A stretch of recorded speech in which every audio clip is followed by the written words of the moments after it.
Kevin, you're gonna hear some things tonight that you're not familiar with.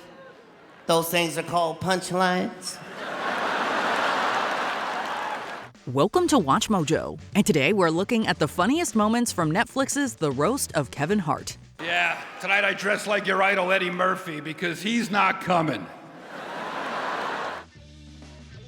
Number 10. Tom Brady's Vengeance. Usher set a tone for the evening with a diss track, taking lyrical shots at Hart's stand-up, size, and status as a sellout. Watching Kevin ain't the same for nobody. What the f*** you commercial had to do a roast, cause them jokes ain't cracking like they used to. Look at what money does to you. Yeah. Hart kicked Usher and his cherries off the stage. Reclaiming the spotlight, Hart reflected on the roast of Tom Brady, which he hosted back in 2024. Hart still had some choice words left over for the former NFL quarterback. Tom sat there the whole time with the white man face. Went on radio stations after, what is that about me? I can't believe. He wasn't the only one with unfinished business, as Brady himself returned to settle the score. Gifting Hart a mini jersey, Brady argued that the roast had downgraded, going from an MVP to the star of 2 ride-along movies. Did you hear they're apparently making a third? At least Brady didn't insult Hart's wife, Aniko Parrish, although he wasn't above hitting on her. Kevin, you took a lot of shots at my family during my roast, but I'm too classy to go after your beautiful wife. Where am I? What's up, girl? Number 9. Jeff Ross, Discount Eddie. Eddie Murphy ain't available for your roast? No worries, Jeff Ross can always squeeze into that red leather suit and dance to the Beverly Hills Cop theme. Things got raw with the Roastmaster General, who ignited a shocked response with a joke about Pete Davidson's late father. By the way, Underwood is also where they found Pete Davidson's dad on 9/11. Ross went on to throw shade at Hart's father and his history of substance use. He toned it down while talking about Hart's mother, who died from cancer in 2007. I know how important she was in your life. She was strict. One time you were acting up and she beat you with a Hot Wheels track, is that right? But Kevin, being Kevin, was undaunted, put the track back together, got in his Hot Wheels car and drove right to Hollywood. Ross is no stranger to cancer, having recently undergone treatment. He credited Hart for convincing him to get a colonoscopy after making fun of his appearance at the last roast. And that cancer screening was more entertaining than any screening you've ever invited me to. They found a stage 3 tumor in my colon. But luckily, like you, Kevin, it stopped growing. So, in a way, insult humor might have saved Ross's life, proving that laughter is the best medicine. Thank you for saving my life, little buddy. Love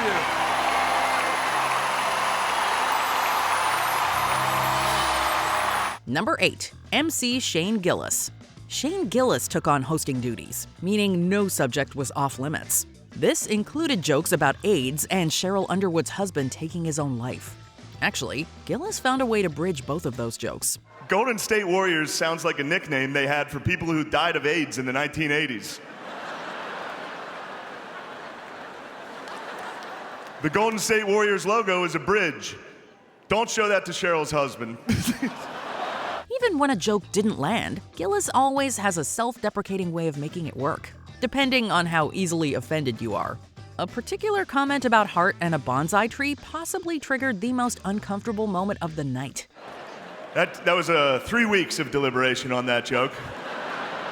The audience didn't seem sure how to react, but Hart thought it was so funny that he shook Gillis's hand.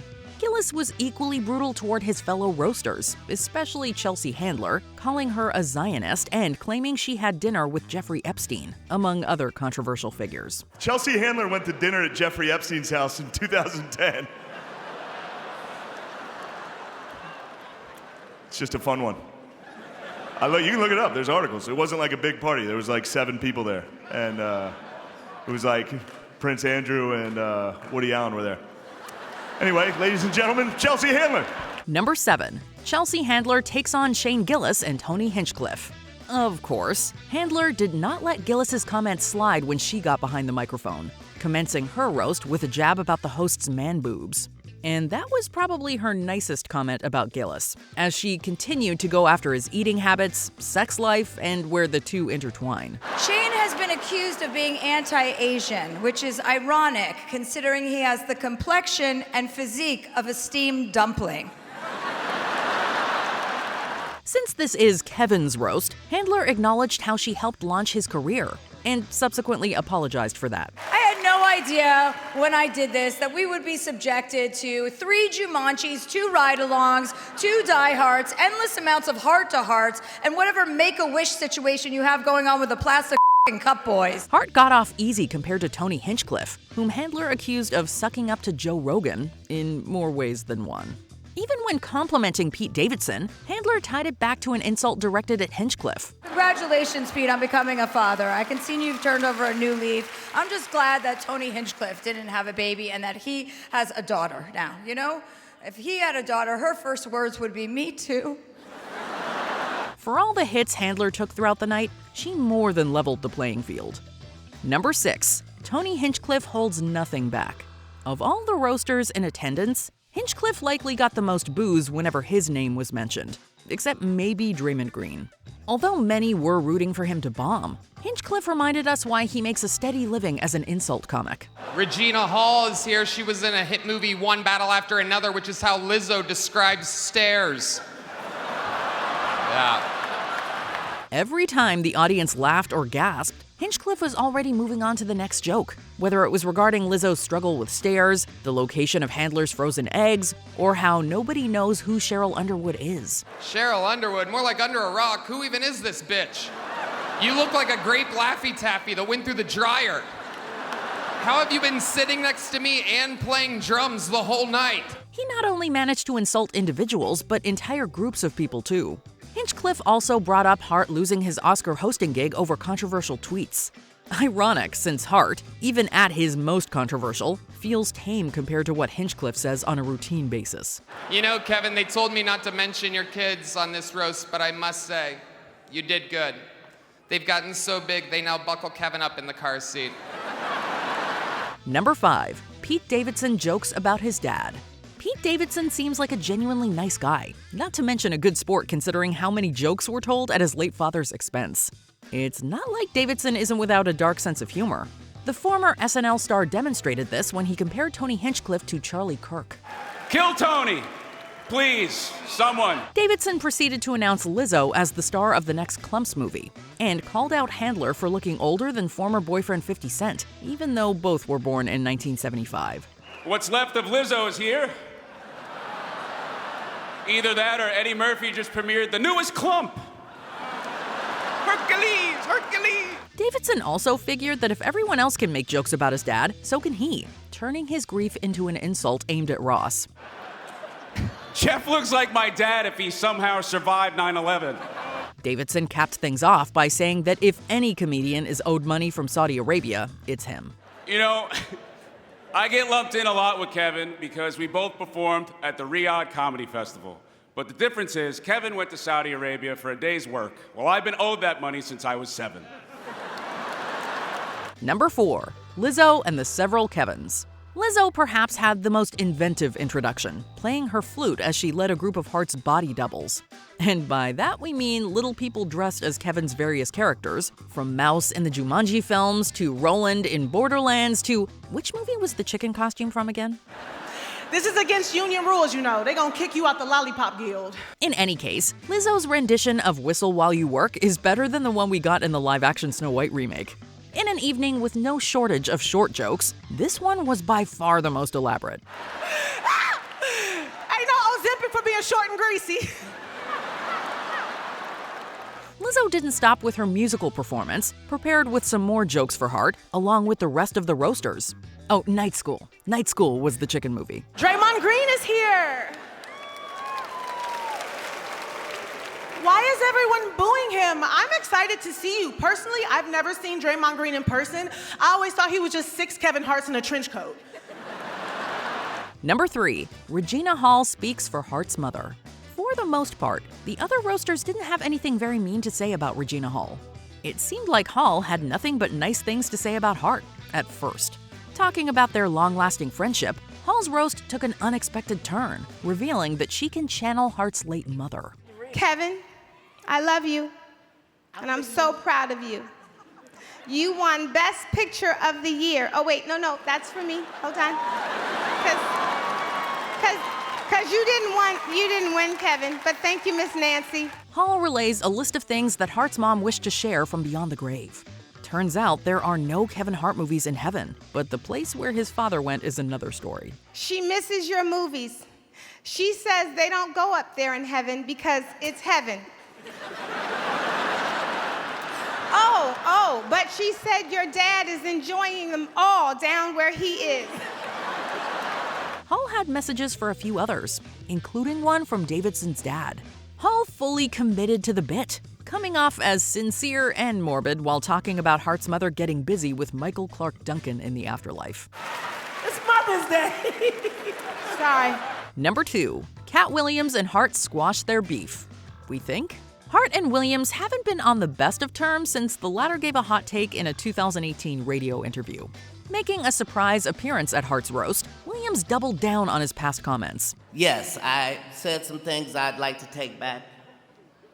Some things I said were misunderstood. I did say that Kevin was a Hollywood puppet, and I want to explain that because it might not be what you think. He claimed that Hart had stolen movie roles from him, not that Williams was eager to star in The Secret Life of Pets 2. But at some point, you've got to look yourself in the mirror and say, do I really want to have beef with the rabbit Snowball from The Secret Life of Pets 2? For all the bad blood, Hart seized the opportunity to make peace with Williams. That was until Hart got his turn to roast everybody, seemingly resurrecting his beef with Williams almost as quickly as it ended. What I want you to do is go back and look at that moment where I shook Katt's hand, and I looked him in the eye, and I said, I just want us to be friends. Some of the best acting that I've ever did in my career. While Hart assured the audience that their feud was officially over, he still had a few things to get off his chest. Namely that Williams partied with Diddy too. Katt was at the same party. I saw him, he saw me. He said, shh. Before we unveil our top pick, here are some honorable mentions. Naeem Lynn. Let's get him in Ride Along 3. You could have helped my career by putting me in a movie 15 years ago. You about to do Ride Along 3 and I still ain't rode along. Draymond Green. Not surprised that he didn't write his own jokes, but the NBA star delivered them well. Pete Davidson's here. Pete Davidson's here. Why? Big J. Okerson. Now we want a version of The Substance with Handler and Nikki Glazer. The queen of roasting is not here tonight, Nikki Glazer, of course, because it's Chelsea Handler's week with The Substance. They each get 1 week. You can't cross over. Cheryl Underwood. She can make jokes about her husband, too. Tony, you think you hurt my feelings by talking about my dead husband? My husband only died once. You die every night with them whack-ass jokes you be telling. Tiana Taylor. Hall wasn't the only one battle after another actress ready to roast Hart. One of your movies is playing in my living room right now, and my 5-year-old yelled out that you was built like you came with AAA batteries in a Barbie car. My 10-year-old asked Mommy, if Uncle Kev is 5'3" and I'm 4'10", how am I still taller than him? Number 1. Dwayne Johnson crashes the party. Venus and Serena Williams had a surprise for Hart. They introduced The Rock, who entered as if this were his WWE comeback. I'm actually here tonight because someone needs to chew up Kevin's food and spit it in his mouth. Isn't that right, my little chocolate baby bird? You laugh because it's true. Johnson didn't pull any punches, once again proving that Kevin Hart productions are always better with him attached. While Johnson was brutal across the board, he saved the best jokes for Hart, offering to show his wife what it's like to be with a real man. Hey, Nico.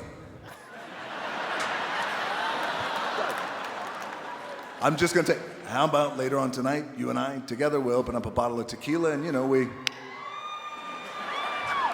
Stop squirming, Kevin. Don't look at me like that. The roast seemingly built to a heartfelt moment as Johnson reflected on how he and Hart both lost their fathers, until he compared photos of them. Johnson nonetheless assured Hart that he loved him, so much so that he got a tattoo in his honor.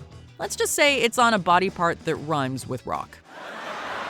Yeah, life size, too. Kevin, I want to show you really quickly. What did you think was the funniest moment from the Kevin Hart roast? Let us know in the comments.